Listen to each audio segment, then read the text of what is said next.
My mom grew up in one of the city's public housing complexes and met my father at another housing project in the city. Both of them didn't have the opportunity to go on to college. They've worked their entire lives to move out of poverty. My mom ran a daycare in my childhood home, and my father has worked at the same meatpacking company for 33 years.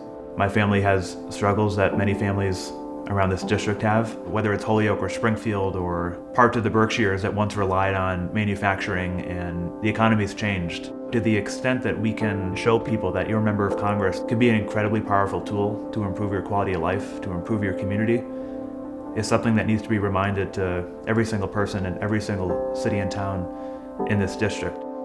I graduated from college and decided to return to my hometown to run for mayor. He knocked on probably 90 or 95% of the doors in Holyoke. One guy that he spoke to, he was 70-something years old. He said, "I've lived in Holyoke all my life, and no one has ever knocked on my door and said they were running for mayor." I was like, wow, yes, here's the young people taking on the tradition of not someone having to tell them what to do, but knowing that there's something that needs to be changed here, and I need to do something to make a difference. Growing up in Holyoke and there being very little democracy, very little civic engagement, no one showing up to those meetings and speaking out and holding elected officials accountable, I felt like it was important to be able to provide a vision and path forward that I felt like was lacking for so many years. I think that he's made a difference. This builds hope in our community, and that is one of the things that I take away from what I've seen. We have investments happening, companies moving in, new families moving in, the schools improving. I think our story on a smaller scale provides a roadmap for which we could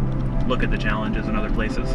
There's an urgency in this moment in our country, and that urgency is not matched by our current representative in Congress. It's no accident that we have the disparities we have in the district. There's no transparency. It sends the message that wealthy donors and corporate PACs and corporations are far more important than the interests and needs and struggles of the people that we interact with each and every day. That's why I refuse to take a single dollar from any corporate PAC. People all across the country, all across this district, see that change can only happen if they are part of it and play a role in it. We are worth investment. We are worth good leadership. This campaign is really about people and being present in those kitchens and living rooms and on the doorsteps, doing town halls and being accessible. It's a set of convictions and a vision for where we want to take this district. I'm Alex Morse, and I'm running for Congress. Let's build this movement together.